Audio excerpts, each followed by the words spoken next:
ഗർഭിണികൾ ക്ഷേത്ര ദർശനം നടത്തുമ്പോൾ ശ്രദ്ധിക്കേണ്ട കാര്യങ്ങൾ എന്തൊക്കെയെന്ന് ഒരാൾ ചോദിച്ചതിൻ്റെ മറുപടിയാണ്.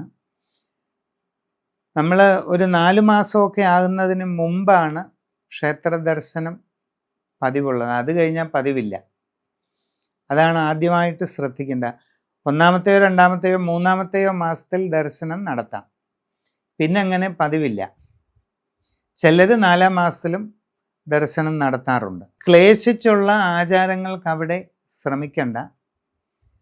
ഒന്നിലധികം പ്രദക്ഷിണം വെക്കൽ, അതുപോലെ നമസ്കരിക്കുക, ഇങ്ങനെയുള്ള കാര്യങ്ങൾക്ക് ഒന്നും നിർബന്ധം ഇല്ല. ലളിതമായി നടയിൽ നിന്ന് തൊഴുത് പ്രാർത്ഥിച്ച് പ്രസാദം ധരിച്ച് ആകാമെങ്കിൽ ഒരു പ്രദക്ഷിണം ചെയ്ത് പോവുക. ക്ലേശകരമായിട്ടുള്ള ഒരു ആരാധനകൾക്കും ആ അവസരത്തിൽ മുതിരേണ്ടതില്ല. ആദ്യത്തെ മാസങ്ങളിൽ നമുക്ക് പറ്റുന്നത് പോലെ ഒരു പ്രാർത്ഥനയ്ക്ക് വേണ്ടി മാത്രം, അതും അടുത്തുള്ള ക്ഷേത്രങ്ങളിൽ സൗകര്യമുള്ളപ്പോൾ, വളരെ പുലർച്ചെ പ്രഭാതത്തിൽ തന്നെ പോകണമെന്ന് നിർബന്ധമില്ല.